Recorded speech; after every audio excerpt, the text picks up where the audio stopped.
kembali dalam program 5 menit bersama Tuhan dengan saya Pendeta Sriliani Kavelkai Vina dari Klasis Rote Barat Laut.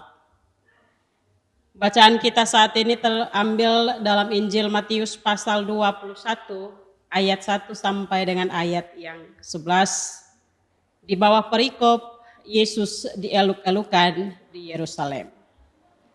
Kekasih Tuhan sekalian, menghayati kesengsaraan Kristus di minggu yang terakhir atau minggu yang ke-7. Kita merenungkan firman Tuhan di bawah tema berjalan bersama Sang Raja Damai. Umat Tuhan yang diberkati berbicara tentang Raja, merujuk kepada sosok seorang pemimpin yang berkuasa dalam sebuah kerajaan. Seorang yang dihormati dan seorang yang mendapatkan pelayanan secara khusus. Namun tidak demikian dengan arti raja jika merujuk kepada Tuhan Sang Raja Damai. Benar, Yesus itu berkuasa, namun tidak semua orang benar-benar menghargai dan menghormatinya. Bahkan ia tidak pernah mengharapkan sebuah pelayanan secara khusus. Justru dalam kehadirannya sebagai seorang raja, ia merendahkan diri dan memberi diri melayani, memberi hidupnya bagi umat manusia. Kisah perjalanan Yesus memasuki kota Yerusalem yang mendapatkan perhatian dan sambutan yang tidak biasanya. Banyak orang yang disebutkan dalam teks bacaan kita. Selain para murid, bisa dipastikan sebagian besar adalah orang-orang yang cukup tahu tentang siapa itu Yesus. Entahkah di antara mereka pernah menyaksikan Yesus melakukan tanda atau mujizat? Entahkah di antara mereka ada yang pernah mengalami pertolongan Yesus? Yang pasti bahwa respon mereka terhadap kehadiran Yesus memasuki Yerusalem menggambarkan bahwa mereka adalah orang-orang yang memilih untuk mengikut Tuhan. Respon mereka dalam menyambut kehadiran Yesus diwujudkan melalui sikap membentangkan pakaian mereka dan memotong ranting-ranting lalu menyebarkannya di jalan.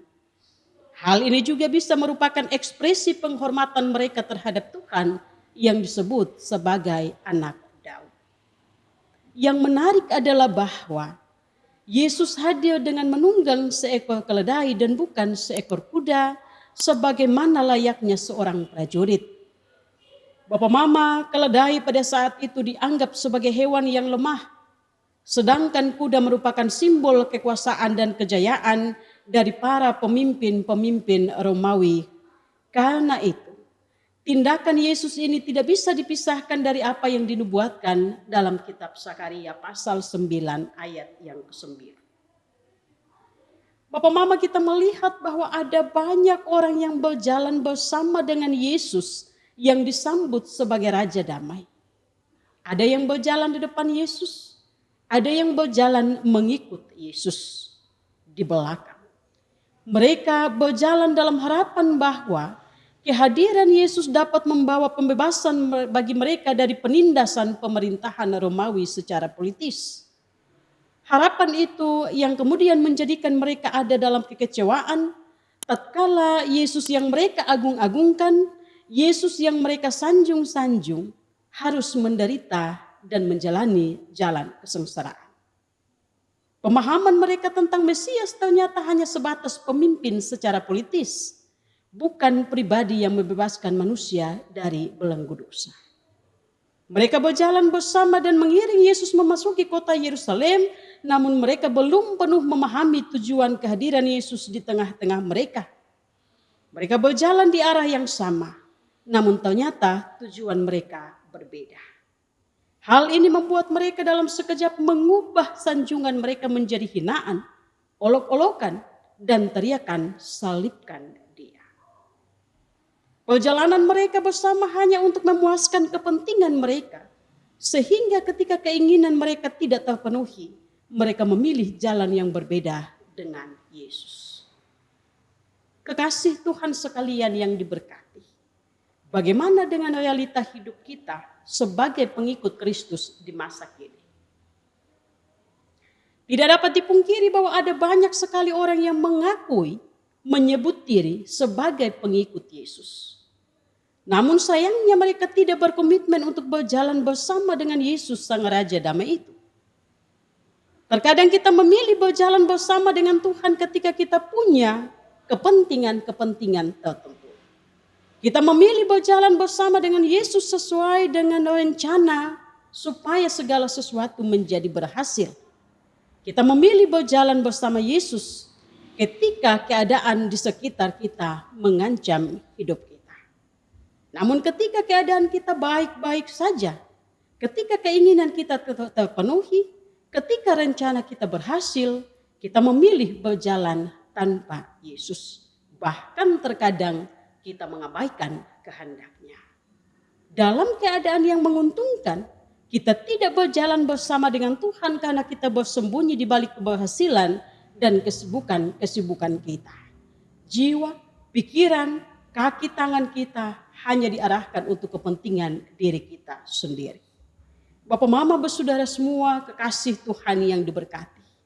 Menetapkan hati berjalan bersama Yesus berarti berkomitmen untuk berjalan bersama dalam segala keadaan hidup. Sekalipun harus menanggung penderitaan. Berjalan bersama Yesus menuntut kesediaan untuk menanggalkan segala keakuan kita. Melakukan apa yang menjadi perintahnya. Berjalan bersama Yesus memberi diri untuk mengandalkan kuasanya. Berjalan bersama dengan Yesus itu juga tidak sebatas pengakuan. Namun mesti diwujudkan dalam sikap hidup taat dan setia dalam memelihara iman kita setiap hari. Kenapa Bapak Mama? Setiap hari situasi hidup yang kita alami selalu mengalami perubahan.